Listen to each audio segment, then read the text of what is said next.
Way less people are posting about their New Year's resolutions this year. And we're wondering if we're all just collectively over it or may nagbago ba? So, are you even making resolutions this year? For today's episode, we wanted to talk about New Year's resolutions with 2026 just around the corner. Naalala ko last year around this time, nag-isip na ako ng ano yung magiging color for the year ko, tapos ano yung mga pictures na gagamitin ko para gumawa ng bingo card, tsaka ng vision board. Ako kasi combination siya. So, hindi lang siya about what will I change this coming year. Meron din ako, for example, 1 or 2 goals related to career or 1 or 2 goals related to health.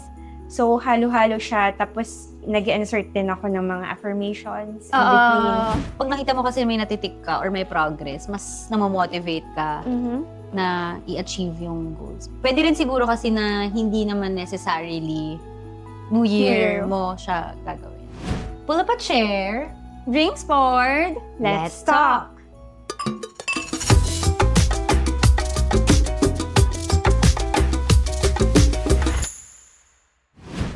Hi guys! Welcome back to our channel. I'm Mon. I'm Karen. And I'm Eliza. And this is Chika and Sangria! Way less people are posting about their New Year's resolutions this year. And we're wondering if we're all just collectively over it or may nagbago ba? So, are you even making resolutions this year? For today's episode, we wanted to talk about New Year's resolutions with 2026 just around the corner. So, I feel like yung resolutions used to be parang big deal before, no? Kesa ngayon. Totoo. Naalala ko last year around this time, nag-isip na ako ng ano yung magiging color for the year ko, tapos ano yung mga pictures na gagamitin ko para gumawa ng bingo card, tsaka ng vision board. Pero, iba na siya, parang hindi na siya ganun ka-big deal sa upcoming year compared to how it was last year. Buka nga rin ba kayo ng New Year's resolutions for 2025? Ako parang hindi. Hindi ko sing yung mga ganyan. Ever since, hindi. Ano lang, parang may high level na dapat by this year ganito. Yun lang. Pero wala akong mga vision boards. Ako naman, parang for the longest time I've been doing it. I think I started doing it 2006. Magti 20 years na. Love it! Not consistent every year, but I would say 80% of the time I was able to do it. And then, mas naging inspiring siya for me kasi nung una ko siyang ginagawa, nakatira pa ako sa apartment ng uncle ko. And then, nung nag-move out ako, naiwan ko pala yung vision board ko sa apartment niya. And then, sabi niya, years later, na gumawa din siya ng sarili niyang vision board kasi daw sabi niya, parang nakita niya paunti-unti na check off yung mga bagay dun sa vision board. And then, nung ginawa niya, it also created results for him. So, in my mind, hindi ko alam na ganun pala yung impact niya for me or for other people. Kaya, naging habit ko siya. 20 years na. Wow! For today's tita episode, no? Ikaw, gumagawa ka ba ng... Gumagawa ako parang mga goals and wish lists for the year. Pero last year lang talaga yung gumawa talaga ako ng vision board. And then, yun yung lagi ko siyang sinecheck if nasa na ba ako. Pati yung sa bingo card, hindi ako nakabingo this year. Siguro yung reason din kung bakit na sabi rin na parang hindi na ganun ka-common yung paggawa ng New Year's resolution for next year. Maybe people are becoming more private na lang. Ako kasi hindi ko naman pinopost normally yung... Of course, there was a time, especially when I was younger. Nakapost din siya sa wall, but eventually, it became more for me, really. So, yun. Buti na lang, hindi ko rin siya pinost sa social media na gumawa ako ng vision board. Parang shinare ko lang siya sa mga close friends ko. Andun kasi yung feeling na alam mo yung pag sinabi mo siya, parang may dopamine na na na-achieve mo na siya. So parang for me at the back of my head, na-meet ko na yung goal ko or na-reach ko na siya. Tapos parang nawawala na yung focus and yung direction. Ganun na rin siguro yung mga ibang tao na nagpo-post before. Tapos nag-iiba na rin sila ng strategy on how they approach New Year's resolutions. Kasi parang dati, okay, next year hindi na ako kakain ng mga ganito-ganyan. Lalakad na ako ng araw-araw. Mag-exercise. Maraming pagbabago sa buhay, mga ganyan. Pero I guess yun din yung reason ba't hindi na siya nagsistick sa mga tao. Tama. Ay, hindi. Pero ikaw, kasi di ba si Eliza, 20 years na yung ginagawa. Ikaw, ano yung... Nang years mo lang ginagawa. Ikaw, 20 years mo na hindi ginagawa. Hindi, pero sa'yo, ano yung thoughts mo kapag pinag-uusapan yung New Year's resolutions? Feeling ko meron naman ako high level na New Year's resolution. Like, parang may isa kang big goal. Ganon. Tapos, syempre, may mga sub-tasks siya.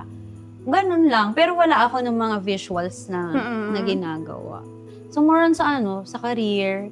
Siguro naaalala ko yung last time. Yung siguro, maging citizen. So, kailangan ko mag-pass. Parang yun yung end goal. Makakuha ng citizenship. Pero alam ko na kailangan ko mag-review for the cultural exam, language exam, mga ganon. So, parang alam ko na kung ano yung mga kailangan kong gawin. Wow. Di wow. Alam mo na. Sana. So, yun. Pero kasi pag sinabi rin na New Year's resolutions, ang pagkakaintindi ko kasi sa kanya dati, yun yung parang dapat may babaguhin ka. Tapos ngayon, nag-shift na ata na New Year's resolutions, pero it's more on positive change. Parang nag-overlap na rin yung goals and visions mo siguro sa life. Tama, di ba? Ganon. Oo, Pag parang New tama. Year's resolutions. Ako kasi combination siya. So, hindi lang siya about what will I change this coming year. Meron din ako, for example, 1 or 2 goals related to career or 1 or 2 goals related to health. So, halo-halo siya. Tapos, nag-insert din ako ng mga affirmations in between. So, may mga ganon. Pero may naalala pala ako, pero hindi ko siya New Year ginawa. May isang friend na nagsabi sa akin na maganda daw, i-list down ko yung mga gusto ko ma-achieve for the year. Pero parang mid-year ko na ata ginawa yun. Tapos parang, pag nakita mo kasi may natitik ka or may progress, mas namomotivate ka na i-achieve yung goals. Pwede rin siguro kasi na hindi naman necessarily New Year mo siya gagawin. Pero tama siya kasi iba-iba rin sa tao. Ayan na naman tayo sa disclaimer. Pero tama din kasi 'di ba minsan parang ang nasa isip ko at that time, kailangan ko hintayin yung next year Bago may babaguhin. Oo, or paano pag nagbago lang yung goals ko in life. So hintayin ko pa rin ba na mag-January 1 or bakit hindi na lang mag-start na ngayon. So siguro kaya parang ang hirap na rin pag i-bring up mo, yan na yung mga New Year's resolutions mo. Kasi pag kami naisip ka na, I want to change this, nandun na tayo sa age na Gagawin na we're natin. gonna do something about it. Na. Curious ako kay Eliza, yung consistent mo siyang nagagawa for 20 years. Ano yung inspiration? Tapos kailan siya nagsa-start na mapaplan mo siya? Ito yung goals mo or resolutions mo for New Year? And then, very strict ka ba sa timeline or it's more on a year from now? I would say walang hard and fast rule. Nagsimula yung habit when a mentor recommended that I make it. And then, in my case kasi halo-halo siya. So may mga long-term goals. Tapos uulit siya several times bago siya magmamanifest or bago ko siya ma-achieve. Depende kasi may iba't ibang klaseng goals na ko nilalagay. Like I mentioned, yung iba long-term. So, for instance, when I aimed to have my own apartment, so ilang years siya nandoon, paulit-ulit. And then, merong iba na talagang time-bound na dapat ma-achieve within the year. For example, yung nag-apply for nationalidad. So, alam ko na yung test is on this date, may 2 test, and then may waiting period. So, yun. But I know that for this year, I want to achieve it. Minsan, may dinalagay ako yung vision for myself in the future. Ano bang klaseng lifestyle? Anong mga ginagawa ko? In my case kasi, nakakatulong siya. Lalo na minsan pag masyadong magulo. So it just helps me refocus kung ano ba talaga yung important na kailangan gawin. Na-achieve ba siya? Siyempre, hindi. Hindi lahat. Huwag mo na sabihin hindi lahat. Oo, siyempre hindi. I mean, ibig ko sabihin, hindi na-achieve ba 100%. lahat ng nandun sa board? Siyempre, hindi lahat. But, meron pa rin na-check off. So, yun yung nakaka-motivate. I would say na normally yung mindset is this achievable or realistic? Di ba meron ng paradigm na SMART? Specific, measurable, achievable, realistic, time-bound. Pero, I would say na we should give ourselves permission to dream big. Kasi, In my case, para naman Para sa akin, sarili. wala naman nakakita doon. Tapos sabi nga nila, diba, libre naman mangarap. So Oo. why put up boundaries on our dreams? So of course, may realistic goals, but at the same time, merong mga stretch goals. Kasi otherwise, wala masyadong room for growth. Tsaka magdi-dream ka na nga lang eh. Todo mo na. Kaya Tapos, sabi nga nila, if you aim for the stars, you might land. Sorry, naalala ko yung quotable ko sa Always aim for 10. Yes. Kasi, pag nag-9, ay pag, tama, wala na pala. Wala. Hindi ko rin na. pakiulit Pero yun ay always aim for 10. Kasi kapag inaim mo yung 10, tas 9 ka lang, at least close ka pa sa 10. Kapag inaim mo yung 5, edi ang layo mo na konti dun na sa lang. 100%. Oo. Diba ako nag-invento ng Kaya lang tumapat. Pero same din dun kay Eliza. Yung important din na natutunan ko the past few years, kapag ka mag-create ka ng New Year's resolutions or ng mga goals, mas mag-focus ka sa intrinsic kesa sa extrinsic. Hindi mo naman makokontrol kung paano mapibigay ng ng ibang tao yung kailangan mo para ma-reach mo yung goal. Like, for example, ang goal mo is magkaroon ng yung Chika and Sangria na 1,000 subscribers. Yeah. Siyempre, ano naman yun, goal pa rin namin. Pero at the same time, hindi siya naka-align na 1,000 subscribers. So, more on, shift yung focus na what can we do Para ma-reach to yung reach goal. that. Oo, Yes. kaya intrinsic over extrinsic. And yun kasi parang mas realistic din siya eh, dahil alam mo yung kaya mong i-contribute to reach your goals compare dun sa mag-hope ka na lang na ibigay sa'yo ng mga Maghihintay tao. ka. Siguro din do not be attached on how it will Mhm. happen. Normally, when we set goals, then we start to plan and we take the action to get there. Sometimes we also need to be open to other possibilities na potentially hindi pa tayo aware, hindi pa natin nakikita. Mahirap siyang pag-usapan kasi ako totoo sa evil eye. Ay, oo nga, no? Pagka ano? Sa evil eye because not everyone is happy for you. So kapag may mga sinishare ka, mag-wish sila ng negative para sa'yo. So parang ang hirap na niyang i-say out loud. So baka kaya rin hindi na nagpo-post yung mga tao sa social media hanggat di pa nila na-achieve yung goals. Popost mo na kapag Hindi sure mo na na. i-celebrate yung mga wins ng basta-basta lang. Meron akong isang mentor who had a very interesting take on this topic. He told me that if I desire something that another person has, he told me to bless that person. Because how can I attract or how can I manifest the same in my life if I'm envious or if I'm wishing that other person bad or unwell? And dapat surrounded ka rin by people na same kayo ng achieve. Growth mindset. Growth mindset. Yeah.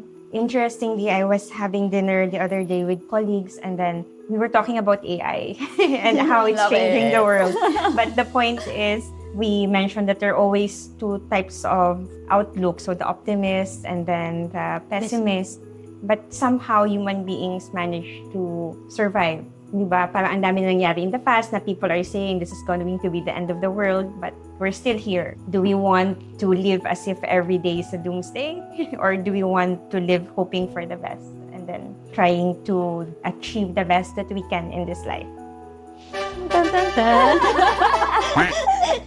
Bigyan ka na. Live as if it's your last day na. Yeah, oo nga. Live like there's no tomorrow. Wow, pangulanan tayo. Aming pang New Year's resolution. More quotable quote. Ay, pero ito, I think ito lahat tayo pare-pares ng New Year's resolutions or goals for next year. Ang top natin, most probably, pera. About sa pera. Wow, hindi na. Narinig ko na siya. Iniisip ko, hindi. Oo, syempre. Parang gusto naman natin Yun yung gustong change. Kasi di ba may topic tayo before na stability, ganyan. So yun nga, na-mention na rin naman natin before na, well ako, hindi ko pa na-achieve yung target goal or end goal. So, yun nga, parang yung sinabi ni Eliza na every year, nandito siya, or part siya ng pipeline. Pipeline. Or part siya ng pipeline, pero as we grow older, tumataas or, tinataas rin natin yung standards or yung bar natin. Yung nagiging common siya na mag-stabilize lang pagdating sa pera. Kasi ang dami nang nangyayari like the past few years din. Tapos hindi ka na certain talaga kung if you have enough money na parang feeling mo you have enough pero hindi pa pala. So, nag-shift na rin yung mindset ng mga tao na they would rather prepare or set aside more money para lang mas protected yung feeling. May mga emergency funds. Oo. Tsaka, to build on what you ladies said, whether we admit it or not, money dictates a lot of things in our lives. Yes. It's not everything, but it's actually one of the Biggest. and one of Factors. the main things that will enable the achievement of our Mhm. dreams. Siguro, ang another mindset that we could also take on is if we're not comfortable, for instance, that I'm running after money. Kasi di ba minsan may ganun sa atin na parang masyado ka namang ambisyosa. Mm. Or masyadong dahaman, parang ganun. I think we can focus on the achievement of the goal and then becoming the person that actually achieves that goal. Mhm. And then parang everything else falls into place. Maybe that's very simplistic, but for example, when I aimed for my apartment, I know that I need to be able to pay for it. So, hindi naman pwedeng gusto ko ng apartment pero wala akong Mahulog na gagawin. lang siya. So that meant that I needed to exert more effort, like for example, in my career, or maybe find a side business so I can have extra that I can set aside for that goal. That's what I'm trying to say. Gets. Yes, ang ganda. Apartment tour ni Eliza. Yes. Pero bukod sa pera, Okay. Love Bilis ng life. transition. Love life. Okay, jokes aside, considering na nasa priority din natin yung money. Pero kayo, ano yung mga priorities nyo for 2026? And what are the things na you are looking forward to? Bakit ako ulit? Bakit parang may pinapagalitan na, na estudyante? Kasi last time teacher siya eh. Sihon mo na. Ako, siguro yung stability sa career. Kasi meron ako recent change na ginawa. So, yun. Syempre, ang hirap naman na, ako lang naman to. Yung job hopping, hindi ako masyado comfortable sa ganun. So, gusto ko maging stable. Siguro, wini-wish ko na ito yung path na tama for me. So, yun. And also, that will also mean yung stability. Kasi, syempre, stable, hindi lang sa financial. Pero, syempre, yung sa career din na hindi ako worry or hindi ako nasa-stress sa pag-find ng another job. Ganyan. Tapos, yung siguro sa stress, siguro less stress. And siguro healthier life. Less pain. Back pain. Tapos, what else? Siguro to find the right guy.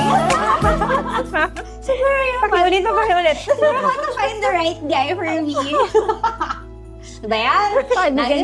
Lagi naman bumabalik doon. Ikaw, paksa na natin. Ikaw.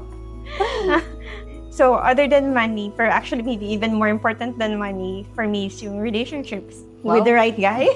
Plural, relationships. Or relationships kasi also with family and friends. Okay.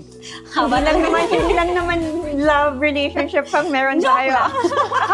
Situationship. Ang dami na nasabi. Um, Tama.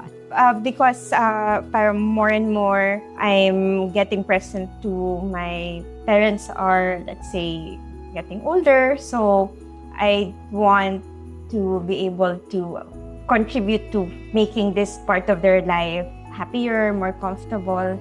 So yun yung top of mind ko at the moment. But at the same time, like mo, syempre, sino ba naman ang ayaw ng love life? Babaguhin na lang namin yung title. Love life na. Love life na pala. Tsaka yung third siguro na relationship with myself. Nabagitan natin before, it's very important to keep our peace. Thinking about how I can continue to evolve and grow at this stage in my life. Siguro Ikaw? yung letting go of the things that no longer serve you. So kung nakaka-contribute siya sa stress, binibigyan ka niya ng problems, let go. Easier said than done. Pero hindi totoo yun. Oo. Kasi parang mas marami kang time to focus on the more important things. Diba? Yun. Lalo na sa sarili. Oo, sa sarili. Kaya maganda yung relationship with yourself. Ikaw. Sa akin, mag-stabilize lang since nag-move kami sa Spain and sobrang daming admin last year. So, for next year, I'm hoping na magkaroon ako ng mental space or mental capacity to learn Spanish na and be able to integrate. Para na masabi ko rin talaga na Spain is my new home na talaga. Tapos, syempre, yung sa money din, bukod din sa money, mas magkaroon din ako ng privilege or time to be able to focus on doing the things that I want. So, yun yung parang I'm planting the seeds now and hopefully mag-start mag-bloom by 2026 or starting 2026. Tsaka yung podcast. So, guys, singit lang. Singit lang namin Ano na yung shameless podcast? plug. Please don't forget to like, share, subscribe. Tsaka prepare na din kayo for a Spanish podcast. Yeah. Oh my God. Spanish, we're after subscribers only yun. Brother. Oo nga, no? Spanish podcast. My God. Kaya Kasi natin silang yan. dalawa, marunong na mag-Spanish. Tapos, Hindi magugulat kayo next year si Karen siya na yung pinaka-fluent sa amin. pero gagawa ba kayo ng resolutions or mostly focused dun sa goals na, okay, I want to become better? Mas magfo-focus, apart dun sa career and relationships. Dadagdag ko lang din pala yung mga platonic relationships siya. Hindi na finding the right guy. So with an S na din.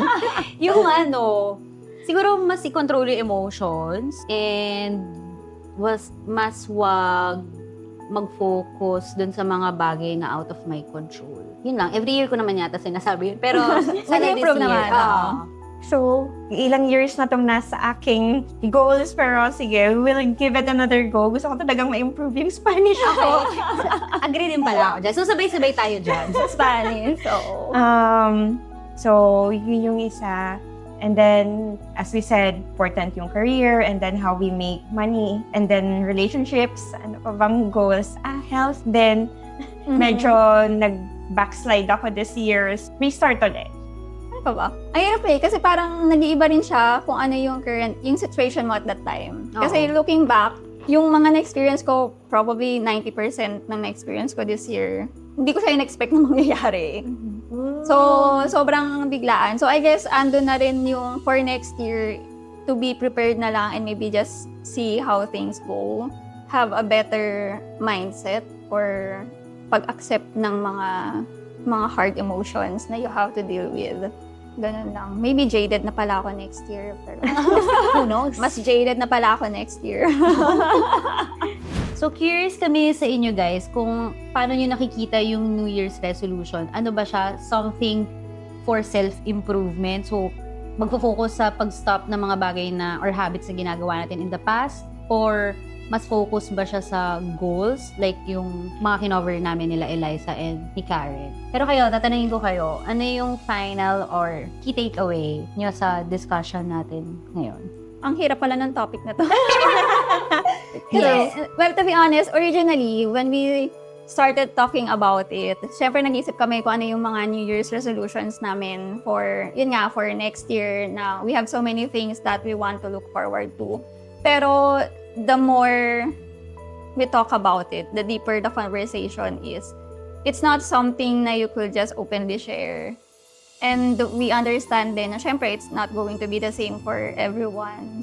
Ang hirap pala mag-publicize ng mga goals or targets in life. So maybe yung key takeaway lang for me, focus lang din kung ano yung magiging beneficial for yourself and don't wish harm on other people na lang. Ako yung key takeaway ko, like you, mahirap nga pala siya na topic. I think siguro yung reservation is coming from pag declare ko, well, on one hand, I'm committed to it already, parang I'm on the hook to make it happen. Mhm. But on the other hand, it's unpredictable how people would respond to it. So ultimately, I think we set goals, whether it's material goals or personal goals, relationship goals, maybe spiritual goals, and we should set it for ourselves. So not for others. Hindi yung magsiset tayo ng goal dahil ito yung fad today.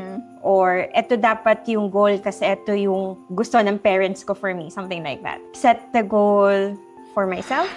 And then, ako kasi I'm comfortable sharing them but with people who I trust and who I know will support me. And also, pwede din mag-real talk na pwede akong i-challenge about the goals that I'm setting and maybe how I'm moving towards achieving that goal. Ako, siguro yung key takeaway ko, agree din ako sa kanila, mahirap pala siya pag-usapan.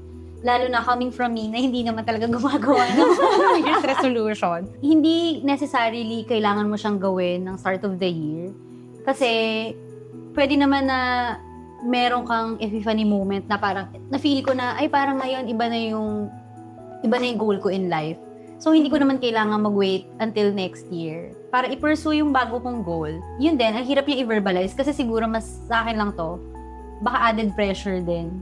Kasi yun nga, yung sinabi ni Eliza na kapag ka-declare mo na siya, parang committed ka na to doing it. And, syempre, hindi mo rin naman masasabi kung ano yung mangyayari sa life. So, we don't know what the future holds, di ba? So, yun, keep it to yourself na lang. And as long as tinatry mo naman gawin yung mga bagay for you to achieve those goals, or yun yung mga personal development, okay na yun. Hindi siya kailangan i-broadcast sa public. On the other hand naman, if you're looking for an accountability body or partners or people na you want to be accounted for regarding ng sa goal para mas ma-motivate ka to reach, then definitely marami namang possibilities din na mangyayari. Na kaya mangyari yun. So, for example, parang sabihin ko, Kimon and Eliza, uy, since ang goal ko for this year, I'm gonna learn Spanish. So, dapat may isang session for speaking Spanish lang. Ganyan. Yes! So, sila yung maging accountability bodies ko. Wow, ganda ng accountability body. So, yun, iba-iba. Wow. Marami siyang bodies. Iba-iba rin yung perspective. Oo, totoo. Easier said than done.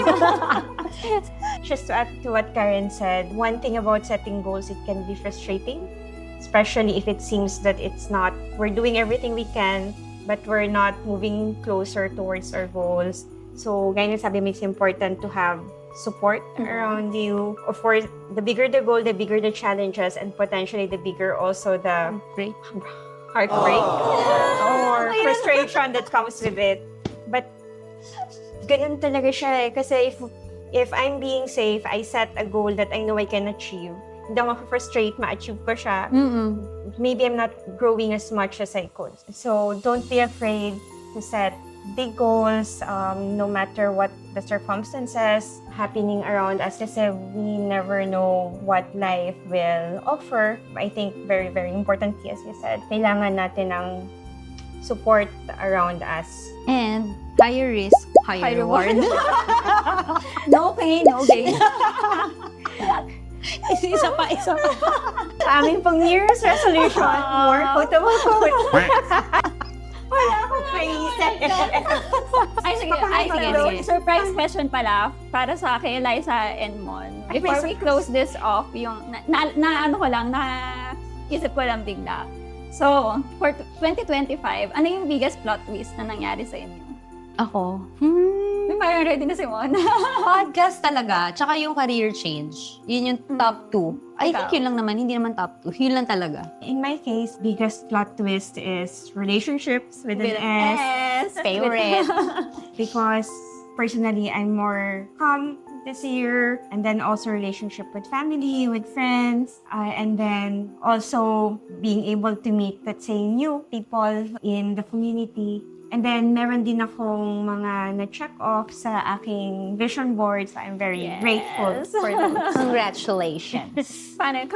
Congratulations! Pero, sasagot ka pa rin. Huwag mo Okay. kaming niloloko. Ang surprise for us. Ikaw Huwag din. mo kaming kino-congrats dyan. Ano, Ikaw. sa loob po, wala pa akong naiisip na sagot. Gayahin ko na si Mon, yung podcast din.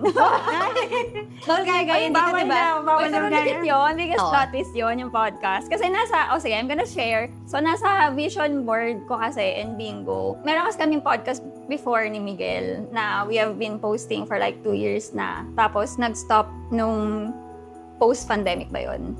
Or basta nag-stop siya.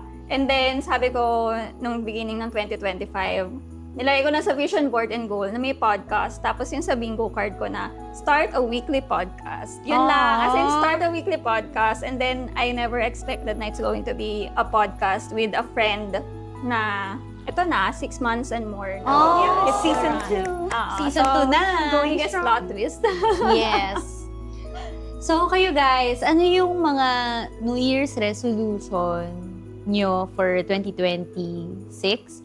Either about personal development or goals?